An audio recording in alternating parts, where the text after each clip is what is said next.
Hello students, स्वागत है आप सभी का आज के क्लास में। पिछले क्लास में हम लोग गॉस लॉ के बारे में पढ़े थे और आज गॉस लॉ का हम लोग यूज करके किसी भी यूनिफॉर्मली चार्ज्ड स्फीयर के कारण इलेक्ट्रिक फील्ड निकालेंगे। तो आइए शुरू करते हैं आज का class. Electric field due to a uniformly charged sphere हम लोग आज पढ़ेंगे।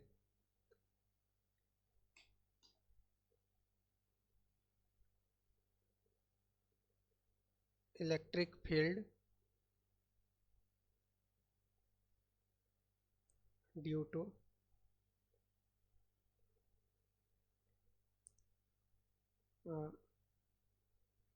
यूनिफॉर्मली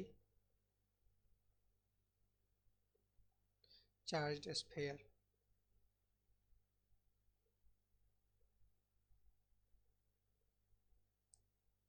तो हमारे पास एक चार्ज्ड स्फीयर है और ये यूनिफॉर्मली चार्ज है। इसके कारण हम लोगों को इलेक्ट्रिक फील्ड निकालना है किसी गिवन पॉइंट पर। देखिए, पिछले क्लास में हम लोग पढ़े थे गॉस लॉ, और गॉस लॉ में हम लोग क्या पढ़े थे कि किसी भी इनक्लोज सरफेस के कारण जो फ्लक्स होता है, ये हम लोग दो तरीके से निकाल सकते हैं। या तो इलेक्ट्रिक फील्ड और जो सरफेस वेक्टर एरिया वेक्टर है, उस दोनों के डॉट प्रोडक्ट के इंटीग्रेशन से, या उस क्लोज्ड स्फीयर, उस क्लोज्ड जो गॉसियन सरफेस है उसमें जो चार्ज इनक्लोज्ड है उसको इप्सिलॉन नॉट से डिवाइड करके। तो यहाँ पर हम लोग इस फॉर्मूला का यूज करके इलेक्ट्रिक फील्ड निकालेंगे इस किसी भी यूनिफॉर्मली चार्ज स्फीयर के कारण। तो ये हम लोग पिछले क्लास में पढ़ चुके हैं और आज इसी का हम लोग यूज करेंगे। तो अभी देखिए हमारे पास क्या है, एक यूनिफॉर्मली चार्ज स्फीयर है जिसमें हम लोग क्यू चार्ज को यूनिफॉर्मली डिस्ट्रीब्यूट कर दी है और इसके कारण हम लोगों को इलेक्ट्रिक फील्ड निकालना है। तो मान लीजिए कि हमारे पास एक suppose A total charge Q is a total charge Q is uniformly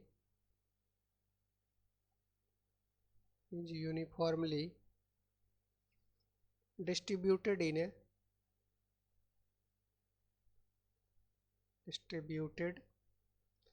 a spherical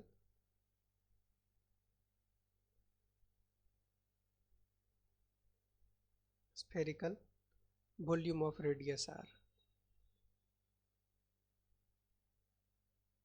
Volume of radius r। तो हमारे पास एक ये स्फीयर है और इसका रेडियस r है, इसका रेडियस कैपिटल R है, और इस पे हम लोग क्या किए हैं, चार्ज Q को यूनिफॉर्मली डिस्ट्रीब्यूट कर दिए। अब यहाँ से एक r डिस्टेंस पर, स्मॉल r डिस्टेंस पर एक पॉइंट है, स्मॉल r डिस्टेंस पर, और ये पॉइंट है P। इस पॉइंट P पर हम लोगों को इलेक्ट्रिक फील्ड निकालना है। तो देखिए इसके लिए हम लोग क्या करेंगे, इस P पॉइंट से एक गॉसियन सरफेस ड्रॉ कर लेंगे।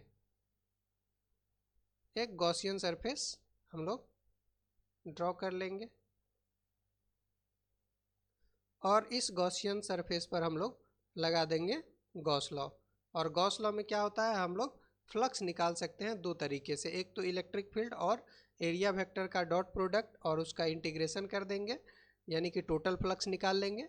और उसके बाद दूसरा हम लोग देखिए फ्लक्स हम लोग दो तरीके से निकाल सकते हैं, एक तो phi equal to integration of E dot D S से निकाल सकते हैं, और दूसरा फ्लक्स हम लोग निकाल सकते हैं Q enclosed by epsilon not से। और फिर इस दोनों को जब इक्वेट कर देंगे तो हमको यहाँ से इलेक्ट्रिक फील्ड निकल जाएगा।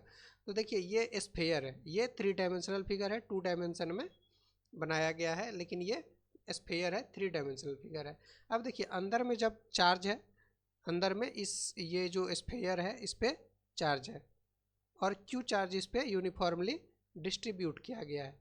तो अब इसके कारण क्या होगा, इस सारे पॉइंट पे इसके चारों तरफ एक इलेक्ट्रिक फील्ड एग्जिस्ट करेगा और इस इलेक्ट्रिक फील्ड का डायरेक्शन आउटवर्ड डायरेक्शन होगा, जो यहाँ से दूर की तरफ। मान के चलिए ये चार्ज पॉजिटिव है, अगर नहीं कुछ कहा गया है तो हम लोग पॉजिटिव चार्ज मान के चलते हैं, अगर यही नेगेटिव चार्ज रहता तो अंदर की तरफ रहता। तो अभी हम लोग पॉजिटिव चार्ज मान के, तो यहाँ जो इलेक्ट्रिक फील्ड का डायरेक्शन होगा ये आउटवर्ड डायरेक्शन होगा। और ये 3 डायमेंशनल है, अगर यहाँ ऊपर रहेगा तो ऊपर भी ऊपर की तरफ रहेगा, और इस यहाँ भी सब हर जगह क्या है, इलेक्ट्रिक फील्ड आउटवर्ड डायरेक्शन में रहेगा। इलेक्ट्रिक फील्ड क्या रहेगा, आउटवर्ड डायरेक्शन में रहेगा। तो इलेक्ट्रिक फील्ड आउटवर्ड डायरेक्शन में रहेगा, यहाँ भी इलेक्ट्रिक फील्ड आउटवर्ड डायरेक्शन में। अब देखिए यहाँ पर हम क्या करते हैं, एक सरफेस ले लेते हैं ds, एक ds सरफेस ले लेते हैं। तो अब सरफेस का जो डायरेक्शन होता है वो पॉजिटिव नॉर्मल होता है, तो ये ds का जो पॉजिटिव नॉर्मल होगा, किसी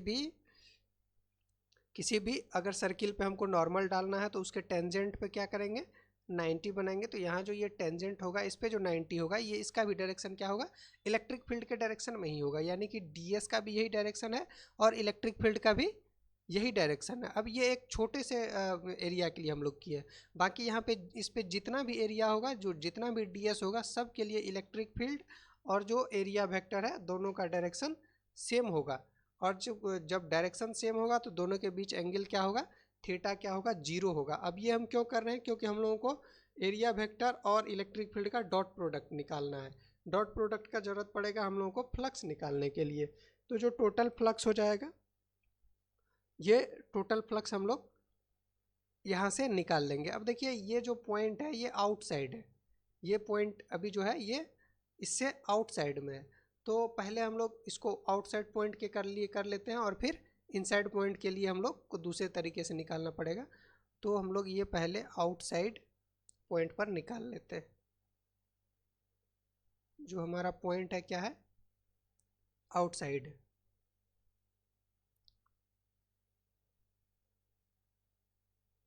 तो आउटसाइड पॉइंट के लिए हम लोग अभी निकाल रहे हैं।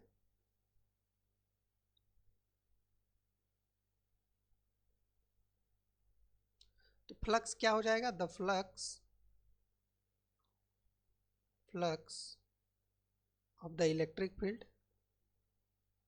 Flux of the electric field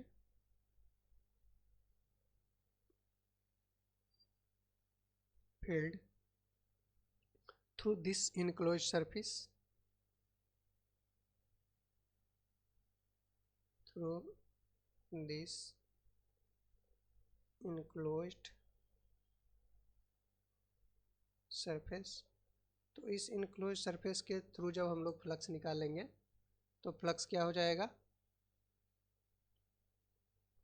flux हो जाएगा phi equal to integration of E dot ds। अब देखिए ई का एक चीज़ और क्या होगा, यहाँ से सारा जो है आर डायरेक्शन पे है, तो जब आर डायरेक्शन पे है तो मैग्नीट्यूड क्या रहेगा इलेक्ट्रिक फील्ड का, हमेशा कांस्टेंट रहेगा। यानी कि इलेक्ट्रिक फील्ड को हम लोग, अब देखिए सबसे पहले तो हम लोगों को ई डॉट ds से क्या पता चल गया कि इलेक्ट्रिक फील्ड और एरिया वेक्टर का डायरेक्शन सेम है, यानी कि ये क्या हो जाएगा, इसको हम लोग सिंपल लिख सकते हैं ई ds का इंटीग्रेशन।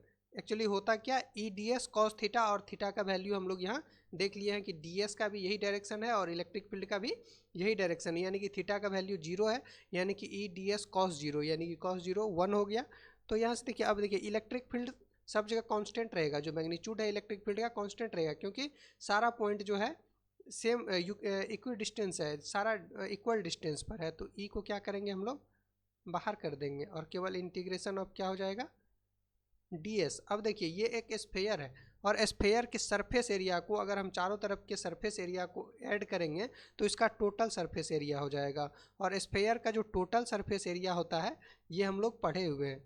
जो टोटल सरफेस एरिया होता है ये क्या होता है, ये होता है 4 pi are square, 4 pi are square. अब देखिए जो हमारा गॉसियन सरफेस है उसका रेडियस स्मॉल आर है, यानी कि इसका जो सरफेस एरिया हो जाएगा ये क्या हो जाएगा, E into 4 pi are square. अब देखिए कैपिटल आर जो है ये हमारे स्फेयर का रेडियस था, और ये हम यहाँ पर स्फेयर का सरफेस एरिया नहीं ले रहे हैं। जब हम लोग गॉसियन सरफेस के बारे में बात कर रहे हैं तो गॉसियन सरफेस का सरफेस एरिया लेंगे, और ये क्या हो जाएगा, E into 4 pi small R square. तो ये फ्लक्स निकल गया एक तरीके से। अब दूसरे तरीके से अगर फ्लक्स निकालेंगे तो क्या हो जाएगा, दूसरे तरीके से जब हम लोग फ्लक्स निकालेंगे, देखिए अकॉर्डिंग टू गॉस लॉ क्या होता है, अकॉर्डिंग टू गॉस लॉ के हिसाब से फ्लक्स क्या हो जाएगा, फाई इक्वल टू हो जाएगा Q enclosed by epsilon not. तो हमारे गॉसियन सरफेस के अंदर क्यू चार्ज था, तो ये हो जाएगा क्यू बाई इप्सिलॉन नॉट। अब ये देखिए दोनों सेम ही जगह का फ्लक्स है, यानी कि ये दोनों फ्लक्स क्या होगा, इक्वल होगा। और जब इन दोनों फ्लक्स को हम लोग इक्वेट करेंगे तो हमारा क्या आ जाएगा, इलेक्ट्रिक फील्ड। इस दोनों फ्लक्स को जब हम इक्वेट करेंगे, ये भी फ्लक्स था और ये भी फ्लक्स है, इस दोनों इलेक्ट्रिक फ्लक्स को जब इक्वेट करेंगे तो क्या हो जाएगा, E into 4 pi are square equal to क्या हो जाएगा, क्यू बाई इप्सिलॉन नॉट। और यहाँ से इलेक्ट्रिक फील्ड का वैल्यू क्या आ जाएगा, E equal to Q by 4 pi epsilon naught R square. यानी कि किसी भी आर डिस्टेंस पर अगर हमको इलेक्ट्रिक फील्ड निकालना हो तो क्या हो जाएगा, Q by 4 pi epsilon naught R square. ये हम लोग पॉइंट चार्ज के कारण जब इलेक्ट्रिक फील्ड निकाले थे तब भी यही निकला था। यानी कि अगर किसी भी स्फेयर पर क्यू चार्ज यूनिफॉर्मली डिस्ट्रीब्यूटेड है तो उस स्फेयर के आउटसाइड एरिया पर अगर हमको इलेक्ट्रिक फील्ड निकालना होगा तो सिंपली हम लोग क्या मान लेंगे कि उस स्फेयर के सेंटर पे क्यू चार्ज एक पॉइंट चार्ज की तरह रखा हुआ है। तो ये किसी भी आउटसाइड पर अगर स्फेयर के आउटसाइड पॉइंट पे इलेक्ट्रिक फील्ड निकालना रहेगा तो ऐसे निकालेंगे। अब देखिए इनसाइड पॉइंट पे क्या हो जाएगा, इनसाइड पॉइंट, अगर इनसाइड पॉइंट रहेगा, पॉइंट हमारा अंदर रहेगा, हमारे पास जो है इस बार देखिए हमारा स्फेयर बड़ा है,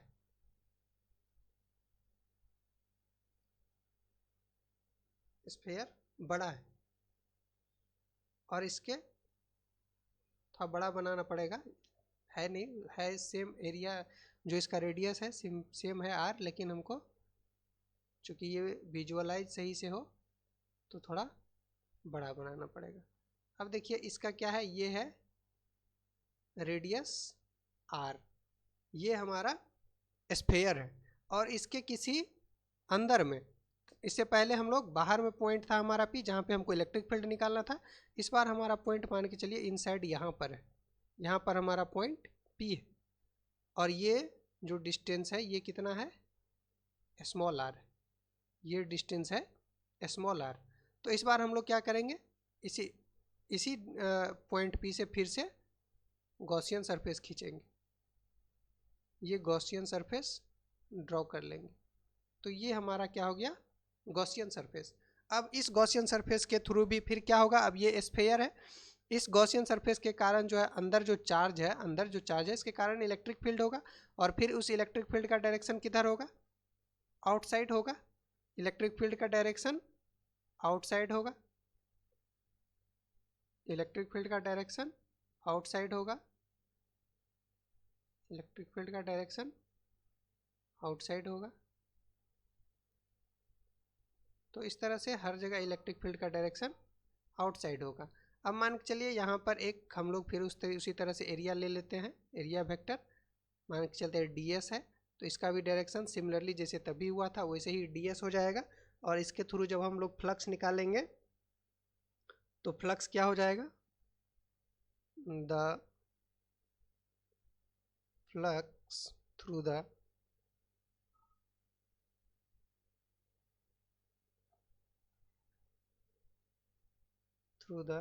spherical surface, spherical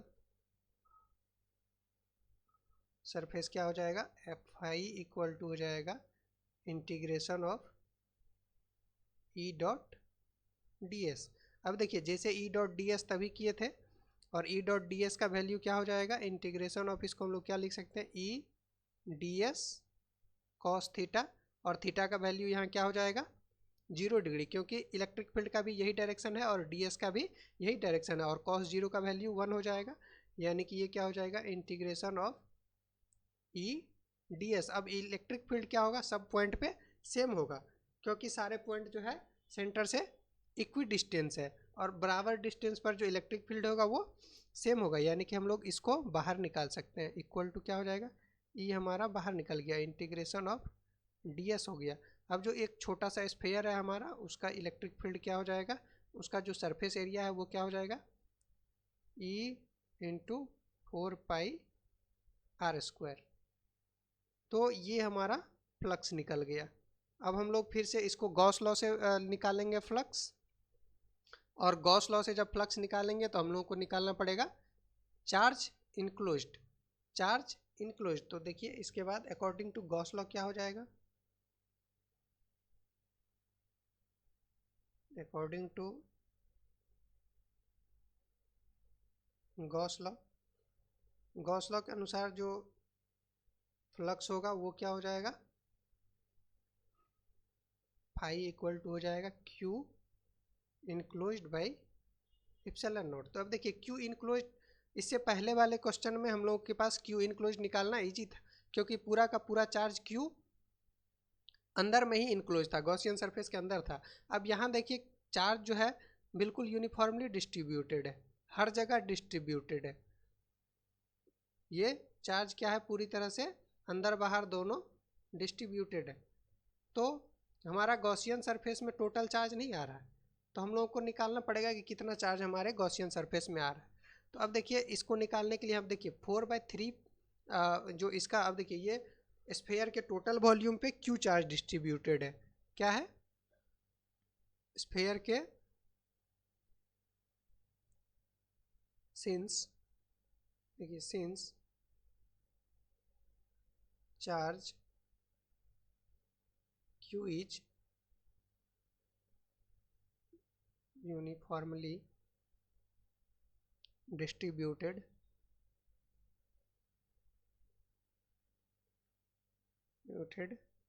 within the volume,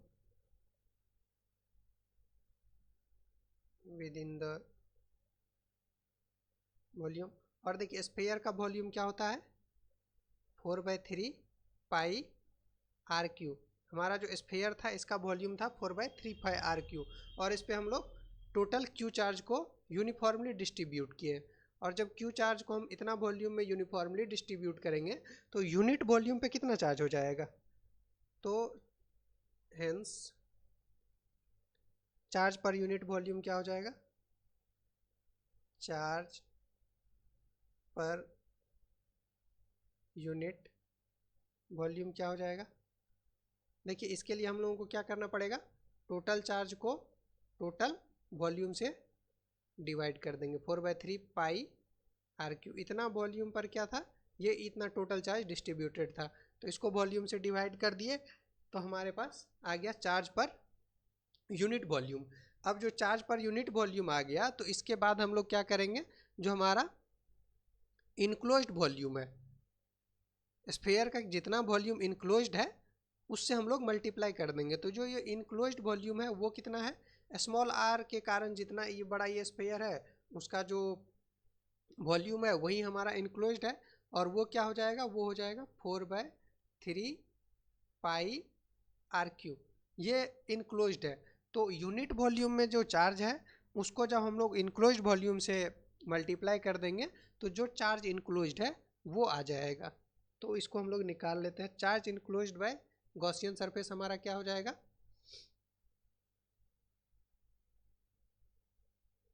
charge enclosed bye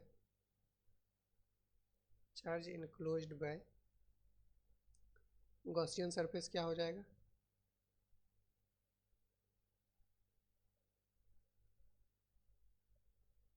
देखिए जो हमारा गॉसियन सरफेस है वो उसका वॉल्यूम कितना है, उसका वॉल्यूम है 4/3πr³।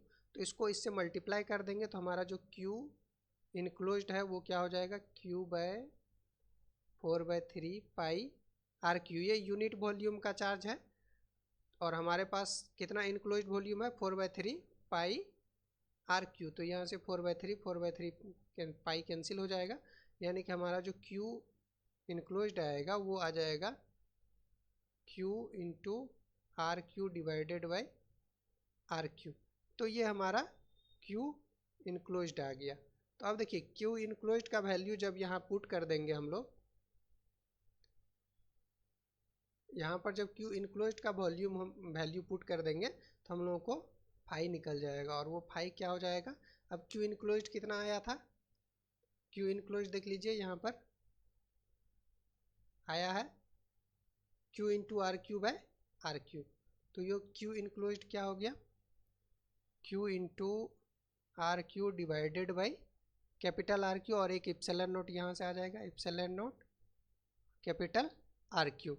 तो ये फ्लक्स हम लोग निकाल लिए गॉस लॉ से, और इससे पहले भी हम लोग फ्लक्स निकाले थे ई डॉट डी एस करके, और वो फ्लक्स क्या आया था, ये इससे पहले जो फ्लक्स निकाले थे E into 4 pi are square ये था, और गॉस लॉ से फ्लक्स ये आ गया। अब इस दोनों को हम लोग इक्वेट कर देंगे तो हमारा क्या निकल जाएगा, इलेक्ट्रिक फील्ड निकल जाएगा। तो हमारा ये क्या है, E into 4 pi are square equal to क्या हो जाएगा, Q into R cube divided by epsilon naught capital R cube. तो ये हो गया। अब देखिए यहाँ से इलेक्ट्रिक फील्ड निकल जाएगा, ये आर स्क्वायर से आर क्यू का ख़त्म हो जाएगा, और यहाँ से इलेक्ट्रिक फील्ड का वैल्यू क्या हो जाएगा, Q into R by 4 pi epsilon naught R cube. यानी कि किसी भी इनसाइड पॉइंट पर हमको इलेक्ट्रिक फील्ड निकालना होगा तो हम लोग ऐसे निकालेंगे। तो अगर इनसाइड पॉइंट पर निकालना हो तो इस फॉर्मूला से निकालेंगे, आउटसाइड पॉइंट पर निकालना हो तो ऊपर हम लोगों को पता था। अब देखिए इसी बेसिस पर एक इसका ग्राफिकल रिप्रेजेंटेशन देख लेते हैं, क्योंकि कभी कभी बहुत सारे एग्जाम में सीधे ग्राफ से क्वेश्चन आ जाता है। तो इसको देख लीजिए, जो ये हमारा इनसाइड पॉइंट है तो इसको पहले हम लोग लिख लेते हैं। जो हमारा Q था इनसाइड पॉइंट के लिए क्या था, सॉरी, जो इलेक्ट्रिक फील्ड था ये इनसाइड पॉइंट के लिए क्या था, Q R by 4 pi epsilon naught R square, और जो इलेक्ट्रिक फील्ड था आउटसाइड पॉइंट के लिए ये क्या था, ये था Q by 4 pi epsilon naught R cube, sorry यहाँ पे ये आर स्क्वायर होगा और यहाँ पर आर क्यू।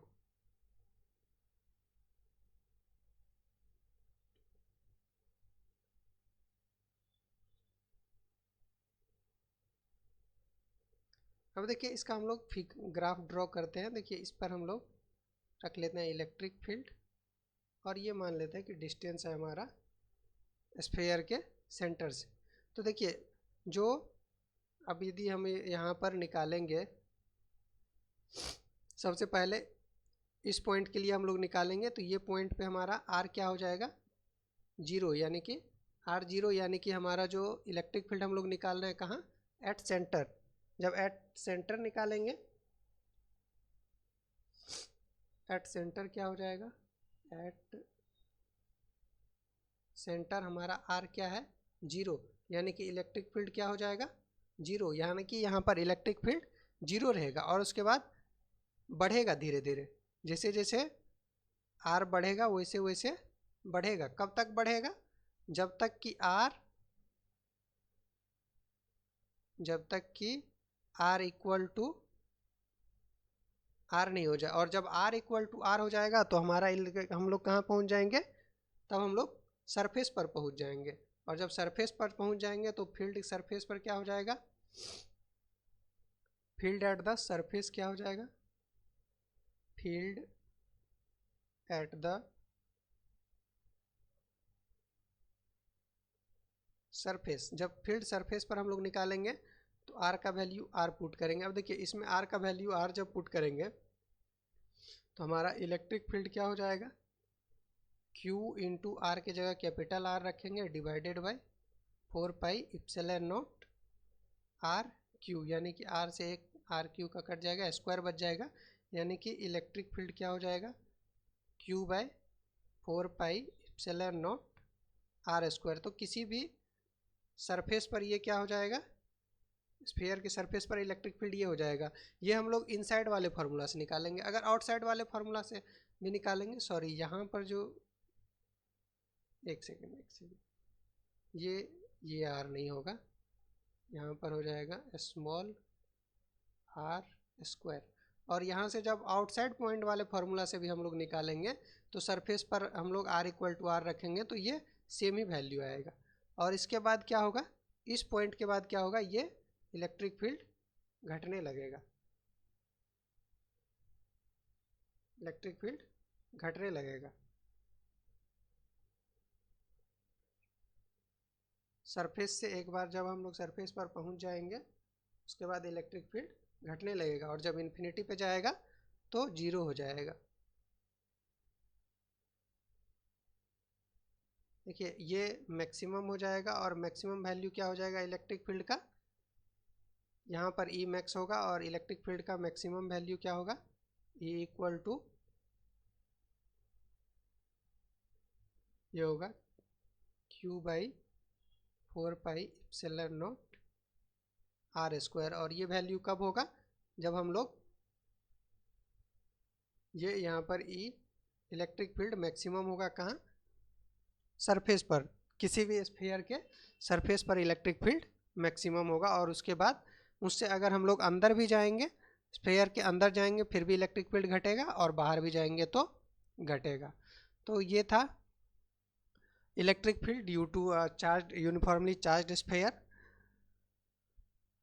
और नेक्स्ट क्लास में हम लोग जो गॉस लॉ है उसका नेक्स्ट एप्लीकेशन देखेंगे। Thank you.